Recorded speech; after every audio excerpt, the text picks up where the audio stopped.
आइए friends discuss करते हैं हमारा चैप्टर जो है डिटर्मिनेंट उसके ऊपर। देखिए सबसे पहले तो हमें ये बात बता देते हैं आप लोग को कि अगर आपको इस चैप्टर को अच्छे से जानना है तो आप लोग को वीडियो को स्किप मत करिएगा। स्किप नहीं कर करके आप लोग पूरे वीडियो को कंप्लीट देखिएगा, जिससे आप लोग का पूरा कॉन्सेप्ट क्लियर हो जाए और आप लोग एक बार में पूरे डिटर्मिनेंट चैप्टर को समझ जाए। तो अभी फिलहाल हम लोग डिस्कस करते हैं कि डिटर्मिनेंट है क्या चीज। चलिए, डिटर्मिनेंट का मतलब क्या होता है। अगर आपसे कोई भी पूछे कि what do you mean by determinant तो आप क्या बोलिएगा। तो देखिए उसके लिए हम आपको बताएं कि any four member A B C and D, any four member A B C and D are arranged in two rows and columns between two vertical bars. दो वर्टिकल बार्स के बीच में चार एलिमेंट को रो और कॉलम वाइज अरेंज करने को ही हम लोग बोलते हैं डिटर्मिनेंट। क्या बोले? दो वर्टिकल बार के बीच में चार एलिमेंट जो कि है ए बी सी और डी, उसे रो और कॉलम वाइज अरेंज करने को ही हम लोग क्या बोलते हैं डिटर्मिनेंट। जो क्या होगा, दो रो और दो कॉलम के बीच में अरेंज होगा, मतलब दो रो और दो कॉलम वाइज अरेंज होगा। अब उसके बाद से बोला एज सो इन बिलो, और नीचे में हम उसको दिखा दिए हैं कि देखिए क्या है वो चीज। From what is called a determinant, ठीक है, उसी को ही हम लोग क्या बोलते हैं कॉल्ड अ डिटर्मिनेंट। ठीक है, ये सॉरी दो बार कॉल्ड लिखा गया यहाँ पे, कॉल्ड अ डिटर्मिनेंट, ठीक, ऑफ द सेकेंड ऑर्डर और सेकेंड ऑर्डर डिटर्मिनेंट। इसे हम लोग सेकेंड ऑर्डर डिटर्मिनेंट बोलते हैं या फिर 2 into 2 ऑर्डर डिटर्मिनेंट बोलते हैं। अब यहाँ पे बात करते हैं कि हमारा डिटर्मिनेंट है क्या चीज। 10 सिंबल डिनोट करने का होता है कि दो वर्टिकल बार के बीच में चारों एलिमेंट को लिख दिए हैं। तो देखिए ये हो गया हमारे पास डिटर्मिनेंट का प्रॉपर तरीका लिखने का। Represent a second order determinant, second order determinant को ऐसे करके रिप्रेजेंट किया जाता है। और इसे एक्सपैंड कैसे करते हैं, देखो it is defined to be this into this, that means diagonally multiply करते हैं ए इंटू डी और minus of C into B. तो ये होता हमारे पास डिटर्मिनेंट का एक्सपेंशन, मीन्स डिटर्मिनेंट को इस तरह से एक्सपैंड किया जाता है। अगर आप लोग को एक्सपेंशन को और अच्छे से समझना तो मैट्रिसेस में भी इसके बारे में डिस्कस किया, तो आप लोग मैट्रिसेस को भी देख लीजिएगा। तो फिर जो कि हम आपको डिस्क्रिप्शन में दे देंगे मैट्रिसेस का डेफिनेशन या मैट्रिसेस का पूरा एक्सरसाइज आपको हम डिस्क्रिप्शन में डाल देंगे, आप लोग वहां से मैट्रिसेस को देख लीजिएगा, तब भी आपको ये क्लियर हो जाएगा। पर फिलहाल वैसे हम लोग इसमें भी डिस्कस कर देते हैं कि क्या है। अब देखिए जो हमारा प्रॉपर डेफिनेशन है डिटर्मिनेंट का वो है कुछ इस तरह से, from any number a1 b1 a1 b1 a2 b2 the determinant d equals to a1 b1 a2 b2 has the value a1 b2 minus a2 b1। ये हमारा पास प्रॉपर डेफिनेशन है कि एक डिटर्मिनेंट को दो, ठीक है, एक डिटर्मिनेंट को हम लोग क्या करते हैं दो वर्टिकली बार के बीच में लिखते हैं। एलिमेंट को कुछ एलिमेंट को लिखेंगे तो वो हमारा डिटर्मिनेंट कहलाएगा।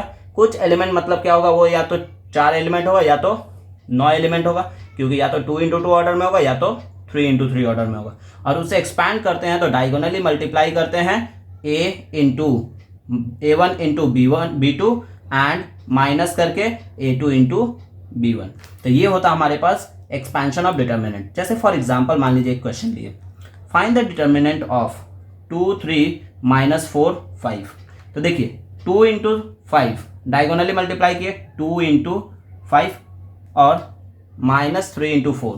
तो देखिए क्या किए हैं 2 into 5 -3 into -4, यानी कि हो गया हमारे पास 10 + 12 यानी कि 22 नॉट इक्वल टू 0। तो ये हुआ हमारे पास डिटर्मिनेंट का कॉन्सेप्ट।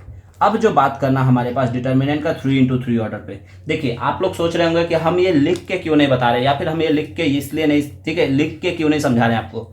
देखिए आप लोग के लिए हम इसलिए क्या करते हैं पहले ही लिख के इसको समझाते हैं सिर्फ कि जिससे क्या हो वीडियो कम टाइम का बने, जिससे आप लोग पूरा का पूरा कंप्लीट वीडियो देख सके। क्योंकि लिखेंगे तो लिखने में टाइम जाएगा और टाइम जाएगा तो आप लोग का वीडियो बढ़ेगा तो आप लोग को प्रॉब्लम होगा देखने में, या फिर आप लोग स्किप कर करके देखोगे। इसी रीजन की वजह से हम क्या करते हैं वीडियो को पहले ही हम कंटेंट को लिख लेते हैं। पूरे कंटेंट को लिखने के बाद हम सिर्फ और सिर्फ आपको एक्सप्लेन करते हैं। जस्ट अगर मान लीजिए मेरे को एग्जाम्पल्स लेना तो एग्जाम्पल्स हम आपको साइड में लेते रहेंगे, उसके लिए आप टेंशन मत लीजिए। अब देखिए डिटर्मिनेंट 3 into 3 ऑर्डर के लिए हम लोग कैसे लिखते हैं, d equals to abc bca cab। ये हमारा डिटर्मिनेंट है पूरा।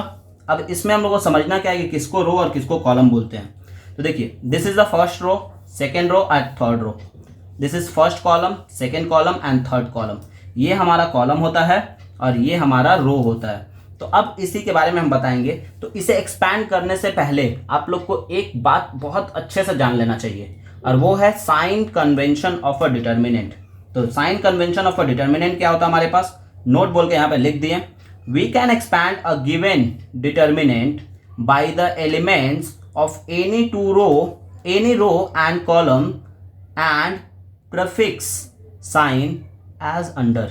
बोलने का मतलब क्या है कि एक डिटर्मिनेंट को एक्सपैंड करने के लिए हमें एक particular row column wise sign को फॉलो करना पड़ता है, जो कि लगता है सामने। प्रीफिक्स का मतलब आप लोग सभी लोग जानते हैं, सामने लगने वाला। तो यानी कि जो हमारे पास लगता है सामने, उस साइन के अकॉर्डिंगली हम लोग इसे एक्सपैंड कर पाएंगे, इसे हम लोग अरेंज कर पाएंगे या इसे हम लोग लिख पाएंगे। तो किसी भी डिटर्मिनेंट को अगर एक्सपैंड करना है रोज या कॉलम वाइज, तो आपको ये प्रीफिक्स साइन को याद रखना पड़ेगा। तो 2 into 2 ऑर्डर के लिए जो साइन होता है वो होता है plus minus minus plus, that means consecutive way में प्लस माइनस यही होता है। और 3 into 3 ऑर्डर के लिए जो होता है वो होता है plus minus plus minus plus minus plus minus plus. इसके बारे में पहले ही हम बता चुके हैं मैट्रिसेस वाले पार्ट में, तो फिर भी यहाँ पे हम लोग डिस्कस कर दिए इस चीज के ऊपर। अब देखिए इस साइन कन्वेंशन को हम लोग बोलते क्या है? दिस साइन अल्टरनेट, ठीक है, अल्टरनेट स्टार्टिंग विथ प्लस, ठीक है, alternately starting with plus minus. शुरुआत में ही बोल दिए कि ये साइन हमेशा क्या होता है, प्लस से स्टार्ट होता है और अल्टरनेट वे में प्लस माइनस कंटिन्यू होता है। तो उसी चीज को बोला गया यहाँ पे, उसी चीज के बारे में बता दिए यहाँ पे। अब डिस्कस करेंगे हम लोग इसमें कि हमारे पास इसका एक्सपेंशन कैसे होगा। तो चलिए देखते हैं फ्रेंड्स कि एक्सपेंशन कैसे होगा। तो देखिए ये हमारे पास हो गया क्वेश्चन। अगर मान लीजिए इसे हम फर्स्ट रो, ठीक है, एक्सपैंड करने के लिए कोई भी एक रो या कोई भी एक कॉलम को हम लोग बेस बनाते हैं। तो अगर मान लीजिए हम फर्स्ट रो से एक्सपैंड कर रहे हैं, तो फर्स्ट रो से एक्सपैंड करने का मतलब हुआ कि हमको दो काम करना है। एक तो फर्स्ट रो का साइन फॉलो करना है, दैट मीन्स जो प्रीफिक्स का काम करेगा, और दूसरा हमारे पास फर्स्ट रो का डेटा फॉलो करना है, जो फर्स्ट रो का डेटा दिया हुआ है। तो हम क्या किए, फर्स्ट रो से एक्सपैंड किए। तो फर्स्ट रो का साइन पहला था पॉजिटिव, तो यहाँ पे लिखे प्लस, और डेटा था ए, 2 into 2 का डिटर्मिनेंट बना दिए। अब ऐसा आप लोग के दिमाग में आया होगा कि ऐसा क्यों किए आप, इसे डायरेक्ट क्यों नहीं एक्सपैंड किए? देखिए 3 into 3 ऑर्डर का डिटर्मिनेंट डायरेक्ट एक्सपैंड नहीं होता है। दैट मीन्स हमें इसे डायरेक्ट एक्सपैंड करना पॉसिबल ही नहीं है, हम इसे डायरेक्ट एक्सपैंड नहीं कर सकते हैं। तो इसे हम लोग डायरेक्ट एक्सपैंड नहीं कर सकते हैं। इसी रीजन की वजह से हमें क्या करना पड़ता है, इसे 2 into 2 फॉर्म में लाना पड़ता है एंड देन फिर इसे एक्सपैंड करना पड़ता है। तो चलिए इसे 2 into 2 फॉर्म में लाते हैं सबसे पहले। तो देखिए अब यहाँ पे क्या हो गया, हमारे पास ए लिए, फिर दूसरा लिए माइनस बी, और फिर तीसरा लिए सी। अब ये बीच के जो बॉक्स को भरे कैसे है उसके ऊपर ध्यान दीजिएगा। पहला लिए है ए, तो जिस भी एलिमेंट को लेते हैं उसके रो कॉलम को हाइड कर लेते हैं। क्या बोले, उसके रो कॉलम को हाइड कर लेंगे। तो रो कॉलम को हाइड करने के बाद हमारे पास दिखाई दे रहा है CAAB, तो हम लोग लिखे यहाँ पे CAAB, ये हुआ पहला। फिर माइनस बी, दिस, यानी इसके रो कॉलम को हाइड कर लिए, तो हमारे पास दिखाई दे रहा है BACB, तो BACB। और थर्ड लिए हैं C, तो इसके रो कॉलम को हाइड करेंगे तो हमारे पास दिखाई दे रहा है BCCA, तो BCCA। अब उसके बाद से हमें इसे एक्सपैंड करना, जैसे हम 2 into 2 का एक्सपेंशन आपको बताए थे, एकदम सेम टू सेम उसी तरह से 2 into 2 का एक्सपेंशन जैसा ही एक्सपैंड कर देना है। तो देखिए this into this and this into this minus of, same concept, this into this and this into this, again this into this and this into this. यानी हो गया हमारे पास, ए को लिख लिए बाहर, C into B, BC minus A square, फिर उसी तरह से इसको भी लिख लिए और उसी तरह से इसको भी लिख लिए। तो फाइनली हमारे पास मिला क्या, उसे एक्सपैंड करने के बाद मिला हमारे पास 3ABC minus A cube minus B cube minus C cube not equal to 0। तो ये हो गया। अब आप लोग के दिमाग में आया क्वेश्चन कि क्या हम इसे किसी और रो या किसी और कॉलम से एक्सपैंड कर सकते हैं? अगर हम किसी और रो या किसी और कॉलम से एक्सपैंड करते हैं तो मेरा आंसर क्या सिमिलर आएगा? तो इस चीज के ऊपर ही हम डिस्कस किए हैं। देखिए, तो अगर मान लीजिए हम इसे सेकेंड कॉलम से या सेकेंड रो से, सेकेंड कॉलम से एक्सपैंड करते हैं, चलिए सेकेंड कॉलम से एक्सपैंड करते हैं। देखिए, तो सेकेंड कॉलम से एक्सपैंड करेंगे तो सेकेंड कॉलम का हमारे पास डेटा क्या है, BCA, और साइन क्या होता है, माइनस प्लस माइनस। तो देखिए सबसे पहले लिए है माइनस B, 2 into 2 का डिटर्मिनेंट, फिर प्लस C, 2 into 2 का डिटर्मिनेंट, फिर माइनस A, 2 into 2 का डिटर्मिनेंट। तो यानी कि हमारे पास हो गया माइनस, सेम मल्टीप्लीकेशन का कॉन्सेप्ट वही है, this into this and this into this, this into this and this into this and again this into this and this into this. यानी फाइनली हमारे पास आया minus B square minus B bracket में B square minus AC plus C bracket में AB minus C square और minus A bracket में A square minus BC। यानी इसे भी एक्सपैंड किया तो हमारे पास मिला 3ABC minus A cube minus B cube minus C cube not equal to 0। तो ये देख लीजिए दोनों क्या है, सिमिलर है।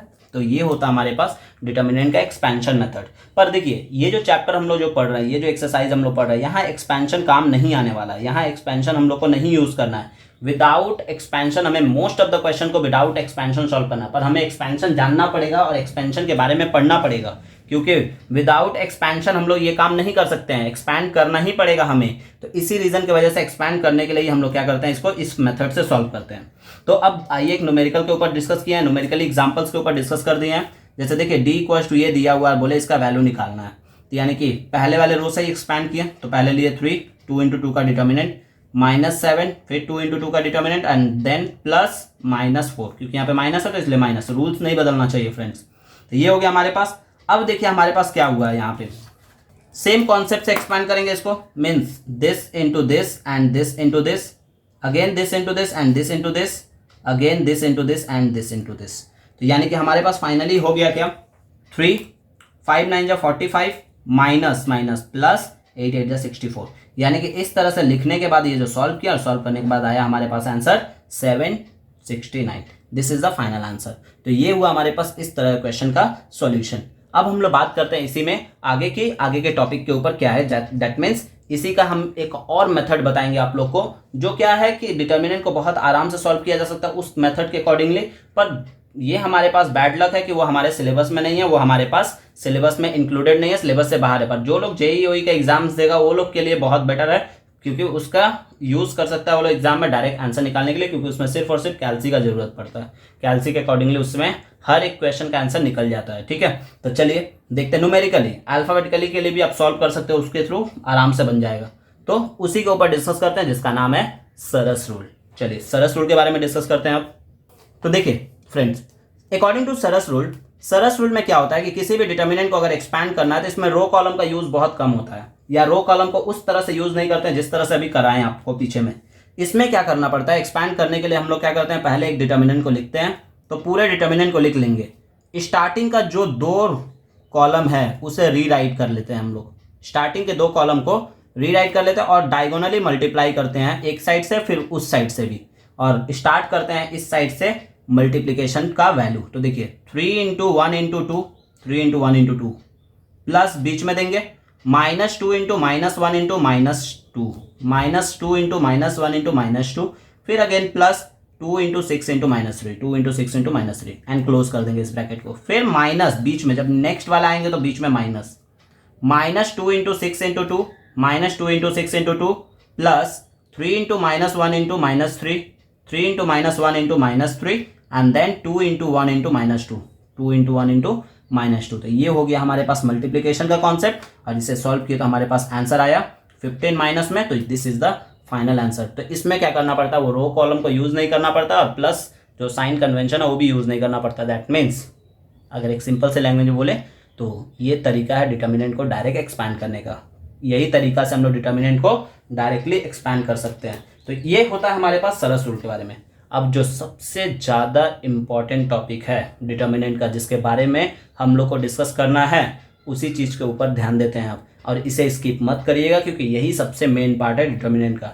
तो डिटर्मिनेंट के मेन पार्ट के ऊपर डिस्कस करते हैं, जो कि है हमारा प्रॉपर्टी ऑफ अ डिटर्मिनेंट। तो चलिए प्रॉपर्टी ऑफ अ डिटर्मिनेंट के बारे में डिस्कस करते हैं कि प्रॉपर्टी ऑफ अ डिटर्मिनेंट क्या है। तो ध्यान दीजिएगा फ्रेंड्स आप लोग।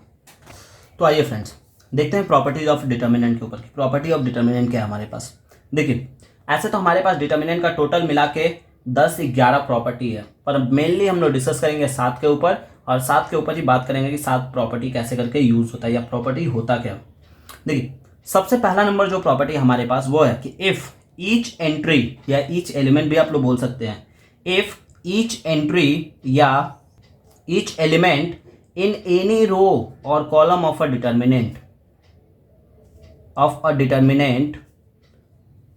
is 0, then the determinant is equals to 0। देखिए इसमें क्या बताया गया, जब भी किसी भी डिटर्मिनेंट का कोई भी एक रो या कोई भी एक कॉलम कंप्लीट 0 होता है, डिटर्मिनेंट का वैल्यू भी क्या होगा, 0 हो जाएगा। जब भी कोई भी एक रो या कोई भी एक कॉलम का, डिटर्मिनेंट का कोई भी एक रो या एक कॉलम कंप्लीट 0 होता है, पूरा डिटर्मिनेंट क्या हो जाएगा, 0 हो जाएगा। तो यानी कि देखिए A1 B1 C1 0 0 0 A2 B2 C2, that means यहाँ पे रो 2 क्या है, पूरा जीरो है, यानी कि डिटर्मिनेंट का वैल्यू जीरो हो जाएगा। ये चीज़ ऐसे भी लिखा जा सकता है A1 B1 C1 0 0 0 A2 B2 C2 is equal to zero. अब आप लोग के दिमाग में एक क्वेश्चन आया कि क्या ये ऐसे लिखा हुआ हो सकता है A1 0 A2 0 B1 B2 C1 0 C2? नहीं, कोई भी एक रो या कोई भी एक कॉलम कंप्लीट जीरो होना चाहिए। क्या बोले? कोई भी एक रो या कोई भी एक कॉलम कंप्लीट जीरो होना चाहिए, डिटर्मिनेंट का वैल्यू जीरो हो जाएगा। दूसरा नंबर जो प्रॉपर्टी आया, दूसरे नंबर प्रॉपर्टी में यही बताएं कि इफ रो वी, ठीक है, rows be changed into columns and columns into rows the determinant remain unchanged. बोलने का मतलब क्या है कि किसी भी डिटर्मिनेंट के किसी भी डिटर्मिनेंट के या डिटर्मिनेंट को बोले, किसी भी डिटर्मिनेंट को रो से कॉलम वाइज अगर इंटरचेंज कर देते हैं तो उसमें कोई भी चेंजेस नहीं होगा, सिर्फ और सिर्फ एलिमेंट के अलावा एक्सटर्नली कोई चेंजेस नहीं होगा। That means A1 B1 C1 X1 Y1 Z1 P1 Q1 R1 अगर ये लिए हैं तो ये रो वाइज है, इसे कॉलम वाइज चेंज कर दीजिए। देखिए A1 B1 C1 X1 Y1 Z1 P1 Q1 R1, no change, externally कोई भी चीज इसमें चेंजेस नहीं होगा, सिर्फ और सिर्फ एलिमेंट क्या होगा, अपना प्लेस बदल लेगा, पर इसे एक्सपैंड करने से आंसर सेम आएगा। इस दोनों को एक्सपैंड करिए, दोनों का आंसर इक्वल ही है। तो ये होता हमारे पास इस तरह का क्वेश्चन। मतलब बोला क्या गया इसमें कि किसी भी डिटर्मिनेंट का या कोई भी डिटर्मिनेंट का कोई रो को कॉलम वाइज इंटरचेंज कर दिया जाए, कोई भी डिटर्मिनेंट को अगर रो से कॉलम वाइज इंटरचेंज कर दिया जाए तो डिटर्मिनेंट का वैल्यू क्या हो जाएगा, सेम रह जाएगा। ठीक है, तो ये होता हमारे पास इसका। अब उसके बाद बात करते हैं तीसरे नंबर प्रॉपर्टी के ऊपर, जो कि बहुत इंपॉर्टेंट प्रॉपर्टी है, सबसे इंपॉर्टेंट प्रॉपर्टी बोला जाता है इसको, क्योंकि बहुत यूज लगता है इसका। देखिए बोला क्या गया कि इफ एनी रो और column of a determinant are interchanged the resulting determinant is the negative of the original determinant. बोलने का मतलब क्या है कि कभी भी किसी भी डिटर्मिनेंट का कोई भी एक रो को दूसरे रो के साथ इंटरचेंज कर दे या किसी एक कॉलम को दूसरे कॉलम के साथ इंटरचेंज कर दे तो हमारा जो डिटर्मिनेंट का रिजल्ट आएगा वो नेगेटिव हो जाएगा ओरिजिनल के मुकाबले। मीन्स ओरिजिनल के जगह पे जो ओरिजिनल डिटर्मिनेंट था उसके अलावा ये क्या हो जाएगा, नेगेटिव हो जाएगा। मीन्स वो था पॉजिटिव में तो ये क्या हो जाएगा, नेगेटिव में। Just for example x1 y1 z1 a1 b1 c1 x2 y2 z2। अगर मान लीजिए इसमें हम चेंज करते हैं c1 को c2 के साथ इंटरचेंज करते हैं, दैट मीन्स ये हमारा c1 है और ये हमारा c2 है। मीन्स क्या करना है, C2 वाले प्लेस का जो भी एलिमेंट है उसे C1 में लिख देना है और C1 वाले प्लेस का जो भी एलिमेंट है उसे C2 में लिख देना है। तो यानी कि क्या हो जाएगा, बाहर में एक माइनस साइन आ जाएगा। तो ये होता है हमारे पास इंटरचेंजिंग का कॉन्सेप्ट। ये जितना बार आप करेंगे उतना बार एक माइनस साइन होगा और ये हमेशा इसी फॉर्म में होगा। That means C1 interchanges C2, C2 interchanges C3 और C3 इंटरचेंजेस C1। तो इसी फॉर्मेट में जाएगा, मीन्स हमेशा बढ़ते हुए क्रम में ही जाएगा ये। तो इस चीज के ऊपर ध्यान दीजिएगा।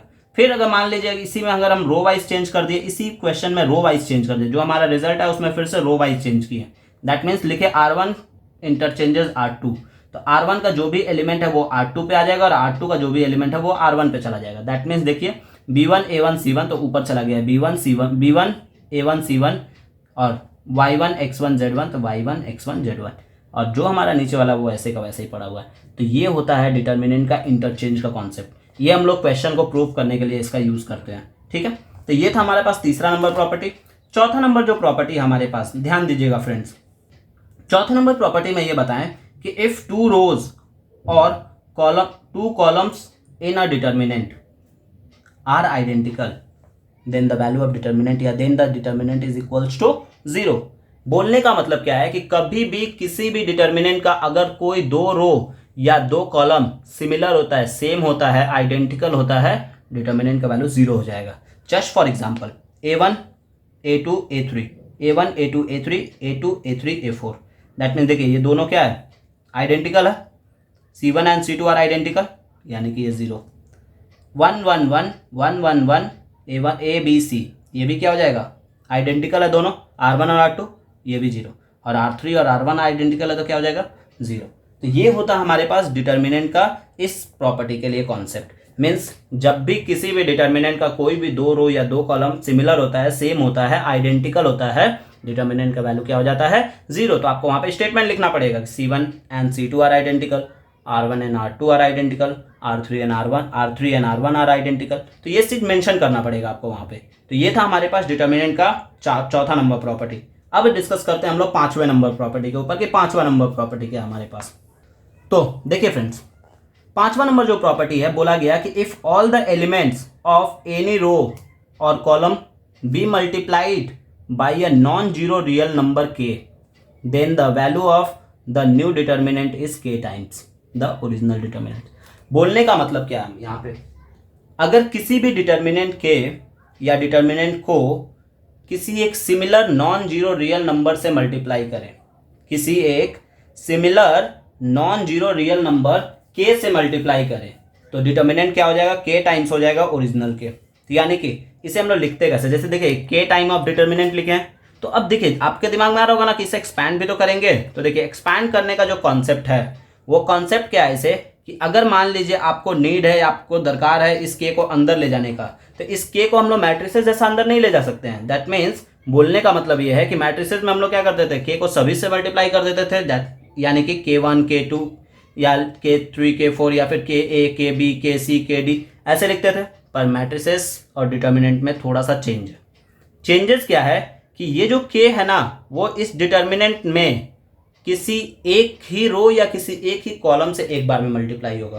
क्या बोले हम, या तो किसी एक रो से मल्टीप्लाई होगा या तो किसी एक कॉलम से मल्टीप्लाई होगा, पूरे को मल्टीप्लाई नहीं कर सकता है। यानी कि देखिए इसे हम कितने तरीके से लिख सकते हैं। तो देखिए या तो हो सकता है इसको ऐसे लिखें, KA KB C और D फर्स्ट रो से मल्टीप्लाई किए, या इसे फर्स्ट कॉलम से मल्टीप्लाई कर सकते हैं KA KC B और D, या इसे हम लोग सेकेंड रो से मल्टीप्लाई कर सकते हैं, A B वैसे ही रह जाएगा KC KD, या इसे हम लोग सेकेंड कॉलम से मल्टीप्लाई कर सकते हैं AC और KB KD। तो ये होता है हमारे पास मल्टीप्लिकेशन ऑफ डिटर्मिनेंट का, मीन्स एक कांस्टेंट कैसे करके डिटर्मिनेंट को मल्टीप्लाई करता है। 6 नंबर प्रॉपर्टी जो होता है, ये 6 नंबर प्रॉपर्टी जो है वो सिर्फ और सिर्फ एक्सपेंशन के लिए काम आता है, कि मीन्स सम को छोटा कर देता है। तो 6 नंबर प्रॉपर्टी के ऊपर फोकस करते हैं कि 6 नंबर प्रॉपर्टी क्या है हमारे पास। तो देखिए 6 नंबर प्रॉपर्टी में बोला कि इफ ईच एंट्री या each element in a row और column of a determinant is written as the sum of the two और more term, then the determinant can be written as the sum of two और more determinant. बोलने का मतलब क्या है कि अगर मान लीजिए कोई भी डिटर्मिनेंट में, ये एडिशन के लिए भी होता है सब्ट्रैक्शन के लिए भी होता है, तो हम दोनों के लिए बताते हैं। अगर मान लीजिए कोई भी डिटर्मिनेंट है और उसका कोई एक एलिमेंट, एक रो या एक कॉलम में पूरा का पूरा एडिशन में कुछ अलग टर्म दिया हुआ है, या कुछ अलग वेरिएबल जुड़ा हुआ है, या कुछ अलग नंबर जुड़ा हुआ है एडिशन या सब्ट्रैक्शन में, तो हम लोग उसे लिखेंगे कैसे, उसे अपने ईजी के लिए कैसे एक्सपैंड करते हैं। तो फॉर एग्जाम्पल बात करें यहाँ पे, तो हो जाएगा हमारे पास a + x b + y c + z a1 b1 c1 a2 b2 c2। इसी को अगर इस फॉर्म में देखिए, इसको हम लोग लिखते कैसे, एक्सपैंड कैसे करेंगे, देखिए ध्यान से, a b c a1 b1 c1 a2 b2 c2। जैसा कि हमारे पास दो कंसेक्यूटिव एलिमेंट्स है वो वैसे ही रह जाएगा, दो कंसेक्यूटिव रो कॉलम वैसे ही रह जाता है। हमारा ये जो पहला जिसके साथ एडिशन या सब्ट्रैक्शन में रहेगा वो चेंज होगा। तो यानी कि पहले लिखें फिर प्लस, देखिए हमारे पास उसी से शुरुआत करेंगे जो हमारे पास एडिशन में दिया हुआ है, x y z a1 b1 c1 a2 b2 c2। यही काम अगर माइनस में रहता, अगर यही क्वेश्चन मान लीजिए अगर सब्ट्रैक्शन में रहता पूरा कंप्लीट, ये पूरा कंप्लीट एडिशन में या कंप्लीट सब्ट्रैक्शन में रहना चाहिए। यानी कि a - x b - y c - z a1 b1 c1 a2 b2 c2। तो सेम कॉन्सेप्ट अप्लाई करेंगे, जो हमारे पास पहला एलिमेंट है उसे लिख लेंगे फटाफट, और दो जो कंसेक्यूटिव रो कॉलम है हमारे रो है उसे लिख लिए, फिर माइनस, फिर सेकेंड एलिमेंट से स्टार्ट करेंगे और सेकेंड एलिमेंट के बाद दो जो कंसेक्यूटिव रो है हमारे पास उसे लिखेंगे। ये होता है हमारे पास एक्सपेंशन का। इसका यूज इसलिए करते हैं क्योंकि ये क्या होता है, एडिशन में काम आता है। ये हम लोग क्या करते हैं, क्वेश्चन को दो पार्ट में सेपरेट कर देता है, जिससे क्वेश्चन को हम लोग आराम से सॉल्व कर सकते हैं, आसानी से सॉल्व कर सकते हैं। बहुत टाइम क्या होता है, वो एक कोई उसमें से एक पार्ट जीरो हो जाता है, इसी रीजन की वजह से हम लोग इसका अप्लाई करते हैं। अब यहाँ बात करते हैं हम लोग, एक टर्म है जिसके ऊपर बात करते हैं, जिसको पहले ऊपर प्रॉपर्टी नहीं बोलेंगे, इसको टर्म बोलते हैं। ये जो काम का चीज है थोड़ा सा इसके ऊपर कॉन्सेंट्रेट कर लीजिएगा। अगर कोई भी डिटर्मिनेंट का कोई एक रो किसी सिमिलर कांस्टेंट से मल्टीप्लाइड है, क्या बोले, किसी भी एक डिटर्मिनेंट का कोई एक रो या कोई एक कॉलम किसी सिमिलर कांस्टेंट से मल्टीप्लाई है और कंसेक्यूटिव रो और कॉलम क्या है, सेम है, तो डिटर्मिनेंट का वैल्यू 0 होगा। Just for example ABC KA KB KC A1 B1 C1। तो यहाँ क्या कर रहे हैं, देखिए ध्यान से, ये क्या है इससे हम कॉमन ले सकते हैं के, तो के कॉमन ले लिए तो हमारे पास A B C A1 B1 C1, that means क्या हो गया, दो आइडेंटिकल, और आइडेंटिकल बोलने का मतलब क्या होता है, जीरो, यानी कि जीरो हो जाएगा। ये रो वाइज भी हो सकता है, कॉलम वाइज भी हो सकता है, तो कॉलम वाइज समझा है, रो वाइज आप लोग देख लीजिएगा इसको। अब आते हैं हम लोग नेक्स्ट टॉपिक के ऊपर, नेक्स्ट प्रॉपर्टी के ऊपर, जो कि है हमारे पास the product of two determinant, multiplication of two determinant, मतलब दो डिटर्मिनेंट को कैसे करके मल्टीप्लाई करते हैं। तो ध्यान दीजिएगा, ये ज़्यादा इंपॉर्टेंट नहीं है, आता नहीं एग्जाम में, पर फिर भी जान के रखिए नॉलेज के लिए। देखिए 2x2 फॉर्म में बताते हैं, सिर्फ कॉन्सेप्ट यहीं से क्लियर हो जाएगा आपका। दो डिटर्मिनेंट को अगर डायरेक्ट मल्टीप्लाई करना है, ऐसे तो हम लोग क्या कर सकते हैं, दोनों डिटर्मिनेंट को एक्सपैंड करके उसके जो रिजल्ट आएगा उसे मल्टीप्लाई करके आंसर निकाल लेंगे।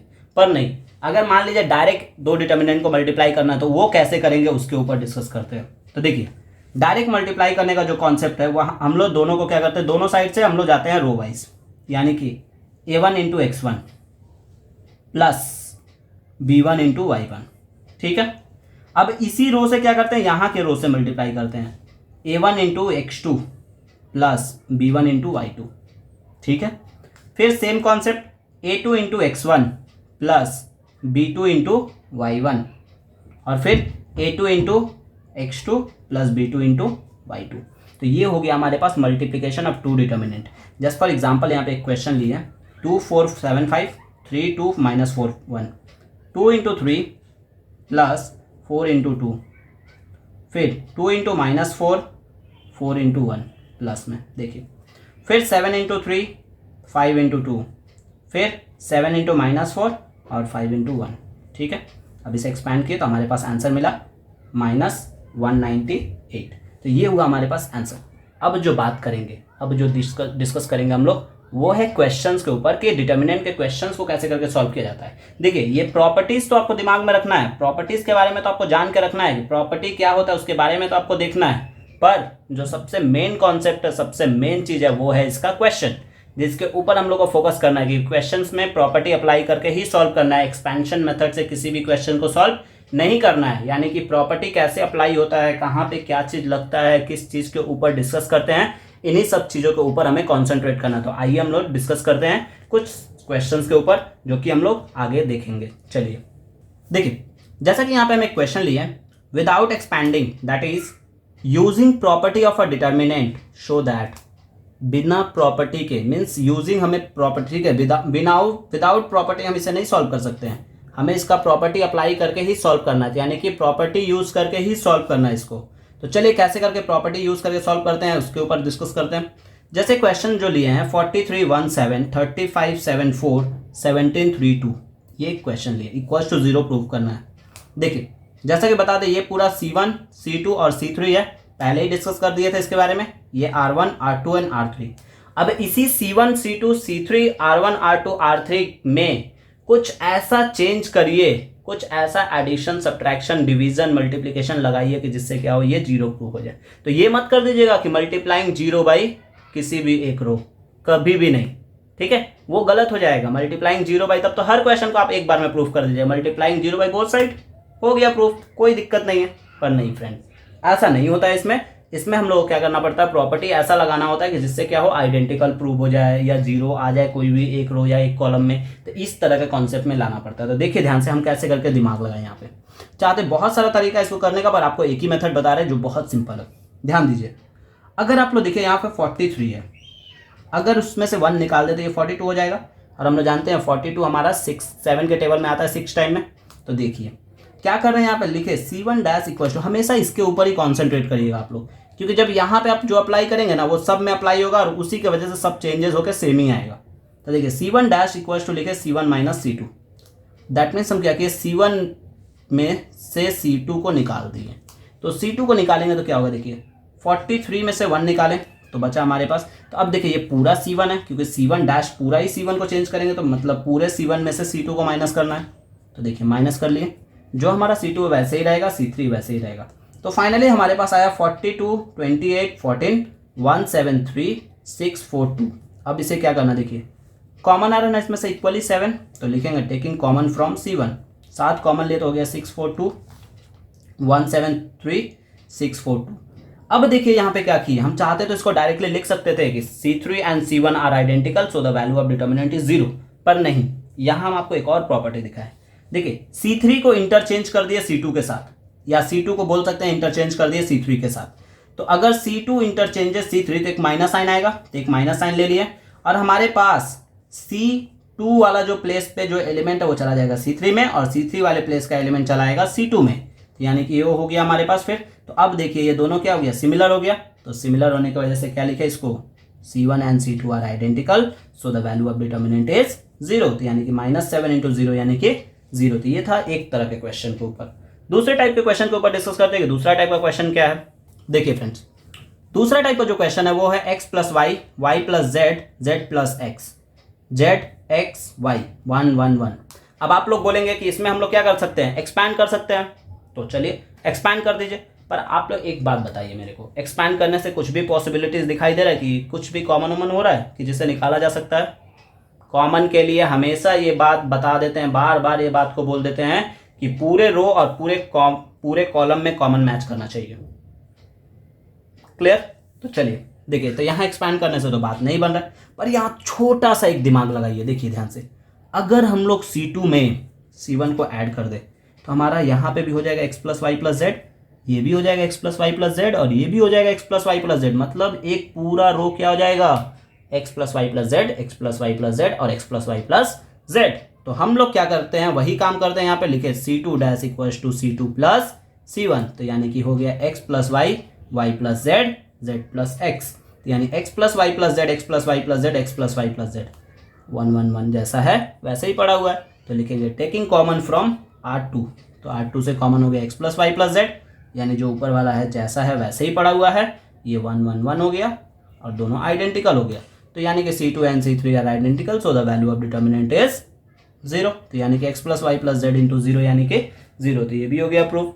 तीसरे नंबर टाइप के क्वेश्चन के ऊपर बात करते हैं। अब देखिए भाई, आप लोग को पहले ये बात बता देते हैं, इसका सेकंड पार्ट मत मिस करिएगा, क्योंकि second part most important part होने वाला है इसका। क्यों मोस्ट इंपॉर्टेंट पार्ट होने वाला है, क्योंकि उसमें हम क्वेश्चंस के बारे में डिस्कस करेंगे, डिफरेंट टाइप्स ऑफ क्वेश्चंस के ऊपर बताएंगे कि डिफरेंट टाइप के क्वेश्चन को हम लोग कैसे करके सॉल्व करेंगे, या डिफरेंट टाइप के क्वेश्चन को हम लोग कैसे करके डील करेंगे, जो कि आप लोग का ओरिएंटेड होगा या रिलेवेंट होगा एग्जाम्स के लिए। बहुत ही ज़्यादा इंपॉर्टेंट पार्ट है वो, तो उसे आप लोग स्किप मत करिएगा, उसे आप लोग ध्यान से देखिएगा, जो कि हम 1-2 दिन के अंदर उसे भी अपलोड कर देंगे। तो आइए अब डिस्कस करते हैं तीसरे टाइप के ऊपर, कि तीसरा टाइप का क्वेश्चन 1-2 क्वेश्चन के ऊपर और डिस्कस करेंगे इसमें।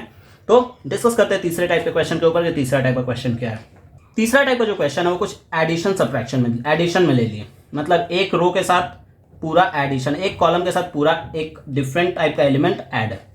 अब देखिए इसका, जैसा कि हम प्रॉपर्टी नंबर 6 बताए थे, प्रॉपर्टी नंबर 6, यहाँ हम लोग क्या करते हैं, सबसे पहले अप्लाइंग लिख देंगे, अप्लाइंग प्रॉपर्टी नंबर 6। तो प्रॉपर्टी नंबर 6 अप्लाई किए तो ये क्या हो गया, 2 पार्ट में स्प्लिट हो गया, तो यानी कि 3x + y, तो 3x 4x 5x और y 3y 6y।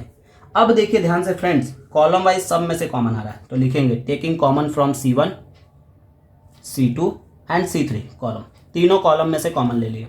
तो यानी कि पहले वाले में से तो कॉमन आया x x x, तो तीनों में से। अब देखिए यहाँ पे जो बात बोलने वाले उसे अपने दिमाग में बैठा लीजिए। कॉमन अगर तीनों कॉलम से निकल रहा था, तीनों कॉलम से कॉमन निकालेंगे, और जो एलिमेंट जो कॉमन निकलेगा वो आपस में मल्टीप्लाई होता है, तो यानी मल्टीप्लाई कर दिए। यहाँ भी वही काम किए, जो बच गया उसे ले लिए। अब देखिए यहाँ हो गया x³ और ये हो गया हमारे पास 3 4 5 2 3 4 1 3 6।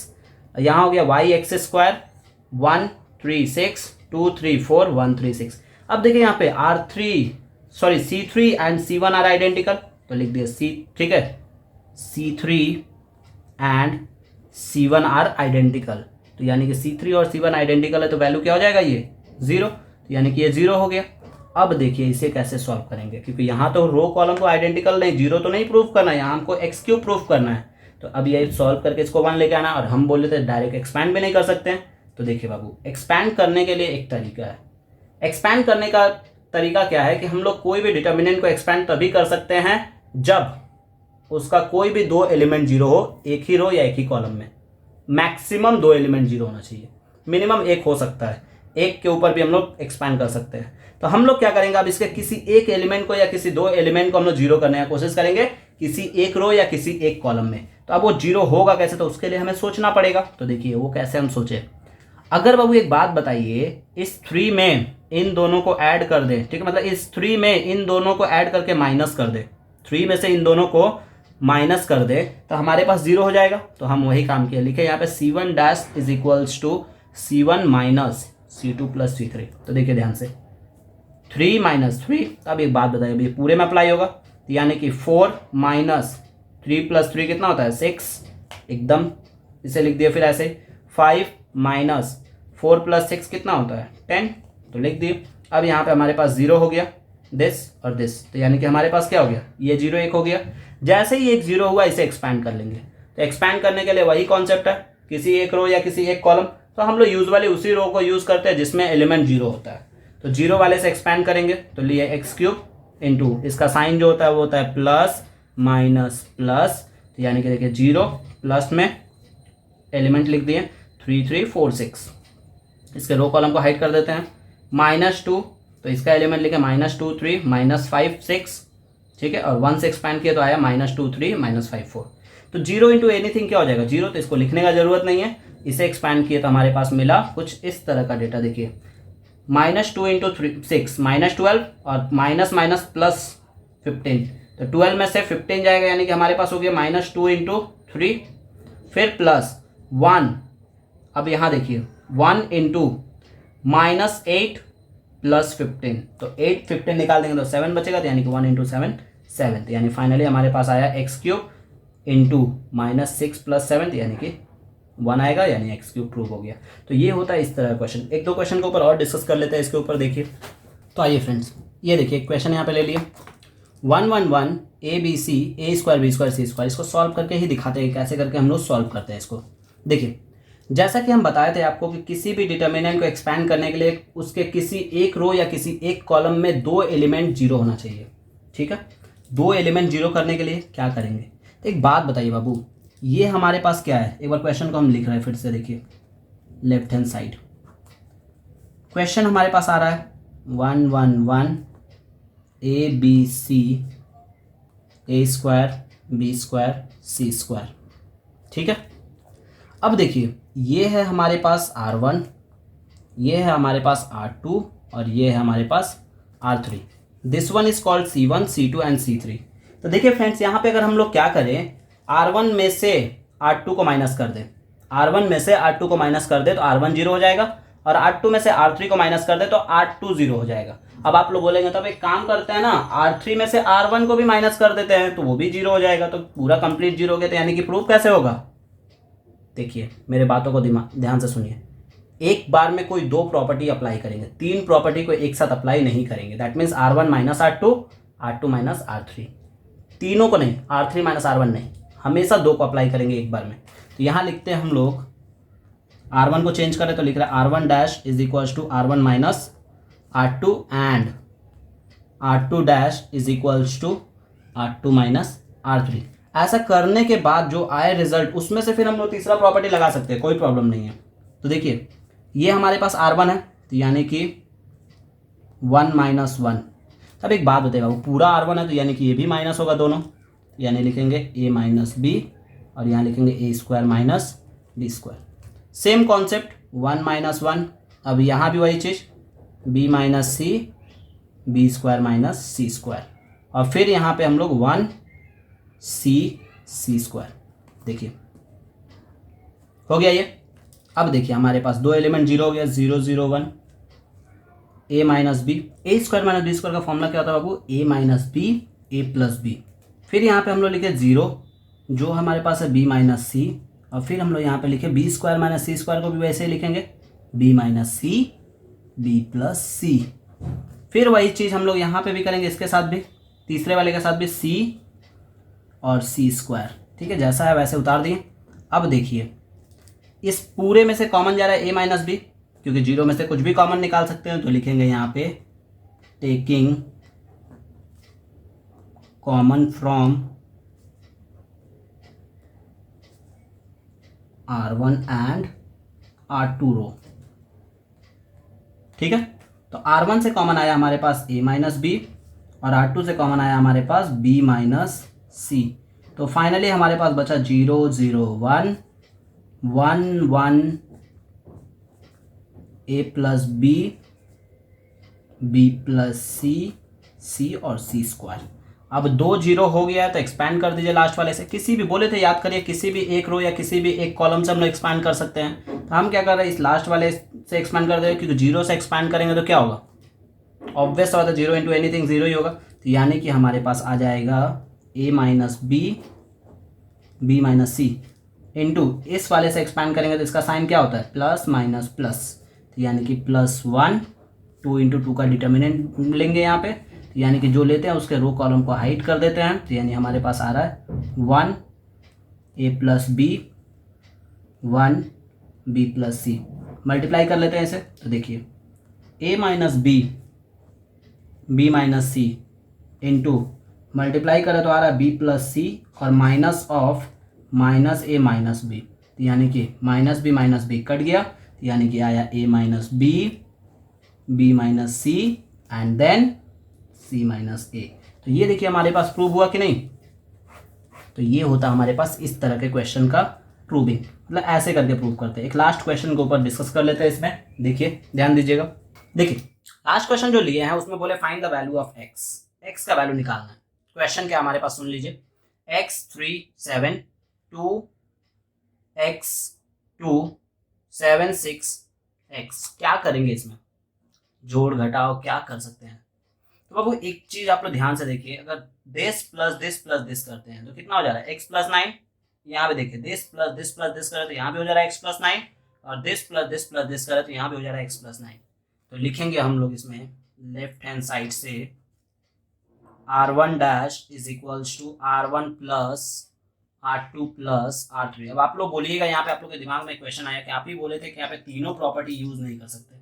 बाबू हम यहाँ पे तीनों प्रॉपर्टी नहीं यूज किए, हम एक ही प्रॉपर्टी यूज किए, एक ही में तीनों को ऐड किए। ये कर सकते हैं, ये नहीं कि तीनों प्रॉपर्टी को बारी बारी से यूज करें, ऐसा नहीं। मतलब r1 को चेंज किए, r2 को भी चेंज किए और r3 को भी चेंज किए, ऐसा नहीं होगा। एक बार में कोई दो को ही चेंज करेंगे। तो चलिए देखिए यहाँ पे हमारे पास क्या आ रहा है। तो ये हो जा रहा है हमारे पास x प्लस 9।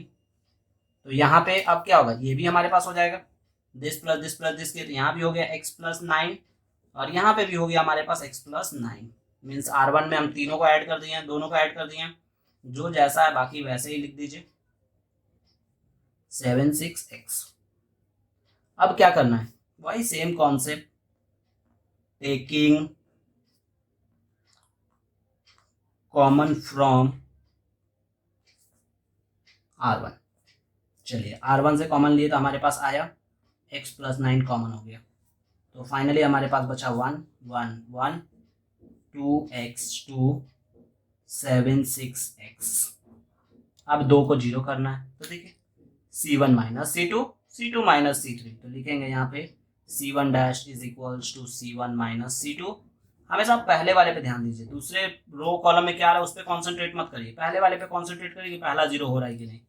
और c2 dash is equals to c2 minus c3। जैसे ही ये 1 1 1 आ जाता है क्वेश्चन बहुत सिंपल हो जाता है।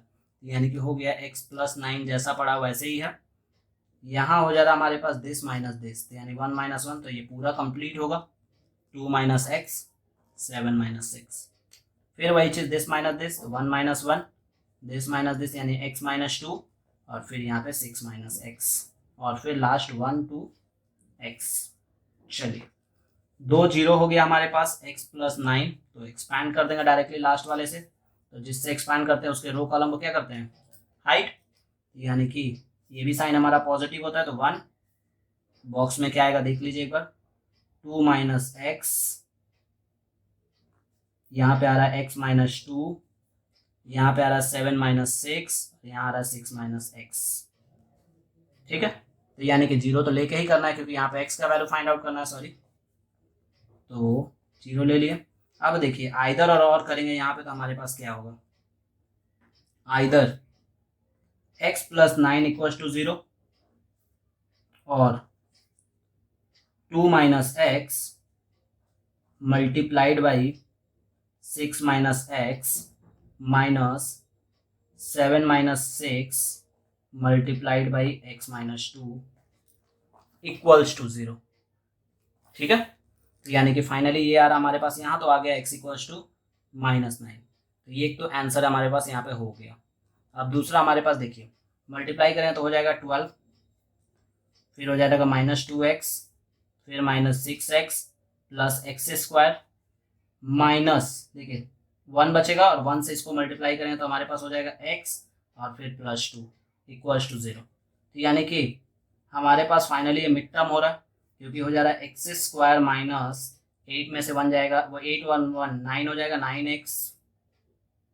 9x और फिर बस यही हो रहा है 9x प्लस 14 हो जा रहा है, +14 इक्वल्स टू 0।